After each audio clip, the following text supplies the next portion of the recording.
from the prologue, which isn't. It's not much you need to know, actually, so I'll just go ahead and start.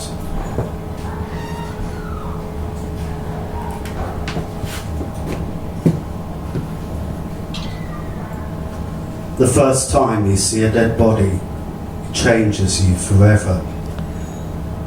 You leave a little piece of yourself behind, but what they don't tell you, what they never tell you, is that in return you carry something new and strange into the rest of your life. We arrived yesterday. I've never been so glad to land anywhere as I was after that flight. Of course, I had the window seat and could see every flash of lightning that sparked and danced across the plane's wing. The razor-tipped mountains so close below us that I felt as if I could reach out and scoop the snow from their peaks. He didn't even seem to notice when we started plunging. The air squeezed out from our lungs, masks dangling uselessly, the crew buckled down and pale-faced and silent. Nor when we swerved and shook and rattled. He glanced past me out the window when the first engine failed, but didn't say a word. Of course, he'd been popping pills since London, God knows what and how much, and so I shouldn't have been surprised at all. The town is smaller than I expected. It is hot and dusty and ugly, and not at all what I was led to believe. Chain stores and fast food joints line the main street. Everything is in English. Everything is geared towards us, tourists, white folk with money to burn. It makes me sick, but he just laughs, that cynical laugh of his. The one he thinks makes him out to be clever than he is, and gives me that knowing nod. Eat Starbucks and McDonald's, just further confirmation of what he believed all along. I never noticed it back in London, but it took only one day in this hellhole for me to see him as he truly is. Maybe that's why we travel. Maybe we don't fly and drive and get boats to see new lands, but only to see ourselves and our loved ones as they really are, and not distorted by the mask and mesh of everyday life. On holiday, all your crutches and supports are stripped away, and there's only you and him and the relentless dead heat of midday. He likes it here, I can tell, and wants to stay. He likes late-night dive bars and small hole-in-the-wall cafes full of strange alcohol and even stranger food. We argue about this the first night in town. We're staying in a rundown hostel on the edge of what seems like the red light district. The photo on the web looked nothing like this. This is the kind of house you cross the street to avoid walking past. The room is small and close, so that we share each other's breath as we pass, our sticky bodies clinging for a second and then sliding off. There is a fan, but of course it doesn't work. Cockroaches scuttle along the bed and floor. I tell him we didn't come here to be in another city, to sit in bars with Europeans and drink cheap beer all night. He looks at me like I'm crazy, like what else would we be doing here? It was his choice, this holiday. He'd bought and booked it before he even consulted me. It was the first time he'd done something like this, and I was surprised, sure, and a little excited that he would do such a thing. He said he'd come into some money and had been dying to travel here since he was a little boy. And of course, I believed him. You're getting used to this, right? You think I should have known better. At night we sit in the old quarter, under candlelight and mosquito buzz, in one of the identical bars that line the tourist area. He finds it easy to talk to people, to strike up conversations with total strangers, and within 5 minutes they find they have something impossibly obscure in common. That's what he's like. It's not at all what I'm like, but I pretend. For him, I do. I laugh when someone says something resembling a joke. I stare wide-eyed and drop-jawed at their tedious tales of near-death experiences and remarkable survivals. I drink the strange clear alcohol as it's poured into my glass, and I get around when it's my turn. But I hate them. I stare at their crooked teeth as they tell me about the time they climbed K2 and had to deal with a kidney stone at 26,000 feet. I watch their eyes as they gush about the rangers in Patagonia or the starving children of Africa, and how their lives were fulfilled when they gave their first mouthful of food to a 10-year-old on the verge of death in the Upper Gabon. I hate them because I know who they are. I hate them because I am one of them. At night you'd see them in the rundown bars on the edge of town, drunk Germans sitting over steins of beer bigger than their heads, dead-eyed boys with blonde dreadlocks and less than an eighth of their brain matter left, selling pills and talking about how this used to be a great town before all the tourists came. The history freaks with their thermoses and pinched expressions, clipped beards and rebel-necked scarves.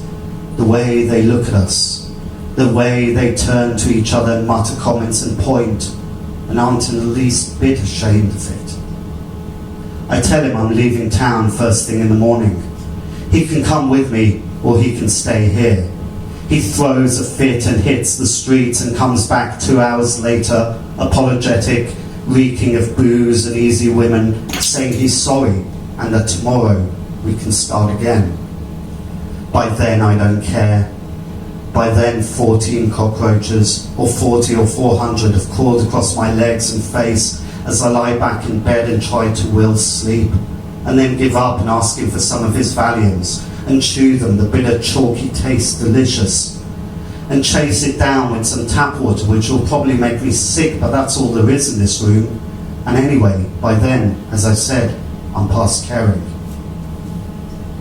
We catch a bus out of town and leave in a haze of dust and chickens, the gaudy streets quickly fading behind us as we begin to climb a steep escarpment carved into the mountainside.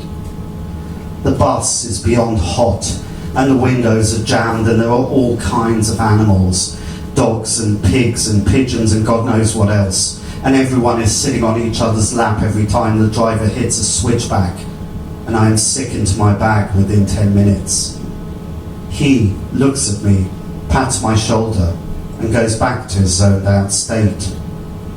I wish I could be like that, but instead I'm the crying, puking white woman who can't even take a damn bus ride, let alone what these people have to endure for every day of their lives in this place.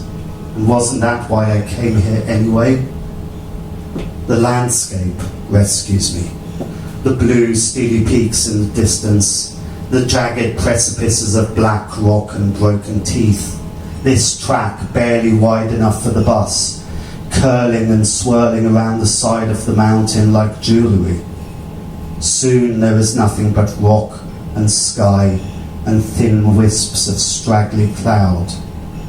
The temperature in the bus begins to cool, and people are asleep, their heads rolling and nodding on their neighbour's shoulders, and he too is asleep. And I want to scream and shake him awake and tell him, look what you're missing. Look at how beautiful it all is. But I know that even if I did, he would just take one brief look and mumble something and be back asleep within a couple of minutes. So I look at the swooping landscape as it falls away beneath the wheels of the bus, and it feels as if I'm the only passenger left, ascending into the sky. Just me and the driver so far in front that I can't tell what colour his hair is, or even if he has any. He wakes up and says, "Are we there yet?" It is night. It is night, and all around is a rushing blackness lit only by the smear of stars and world galaxies above. Soon, I say, and do not know why I say this, because I have no idea when we'll get to the village that he so wanted to go to in the first place. No idea when we'll get there, and no reason to placate him, yet I do, which is something I don't understand at this moment and don't care to. Eventually the night lulls me into broken, haunted sleep, and the next thing I know, he's shaking me awake and grabbing my sleeve. We get off at what I presume is the bus station, but there is nothing to mark it as such. He tells me the village is 15 minutes walk over the next ridge. There's a wide animal track that winds through the rocky ground, and we start walking, our rucksacks poking into kidneys and livers and backs, mouths cracked from too little water, and the way this land can suck all the moisture from your body in 2 hours flat. It's more like 40 minutes, but we finally reach the top of the ridge and stop to get our breath back. The village lies below us at the bottom of a ravine. There are no lights on in the houses, and no movement discernible from where we stand. I look at him, but can't tell if he's disappointed or if this is what he expected. He takes a torch out of his backpack, and I carefully follow him down the scree slope, just wanting to get into my sleeping bag now, not caring where, just tired and sick and hungry and pissed off. We come to the entrance of the village, just a couple of splintered stakes plunged into the stony soil. He's calling out in broken Spanish, but there's no reply. No sound at all apart from the wind susurrating through the peaks. I begin to laugh. His awful Spanish accent, the long hours and dehydration, this whole situation. I see him go into one of the houses. He's in there barely a minute and comes straight out, and his body is folded in on itself like he's trying to hide from the sky. There's nothing there, he says, but a muscle twitch below his left eye gives him away. It's the first time I've seen him show this kind of concern towards me, and this scares me more than anything else. He points to a far rise and says we can camp there, and I'm too tired to argue, don't want to sleep here anyway. That eerie sound the wind makes, the crunch of our feet on the pebble ground, the pale dead sky. We round a small hill, and that's when we first see it. 2 dead trees 300 yards away, hidden in the shadow of a narrow defile. He's standing next to me, breathing heavily, saying shit, shit, shit, over and over again. I strain my eyes, all fuzz and sleep dragged, and try to focus. At first, I don't see anything wrong. At first, I think it's just a particularity of the tree, or the light, or the long bumpy hours rushing through my veins. But then I look at the other tree, a few feet away, and see that it is the same. A slim, black-haired woman is hanging from the branches of the first tree, her eyes staring down at the ground, and she is spinning slowly in the breeze, as if she were an unwilling participant in some lost childhood game. The second tree is smaller, its branches more slender, but they are barely bent at all by the weight of the child hanging from them. Thank you.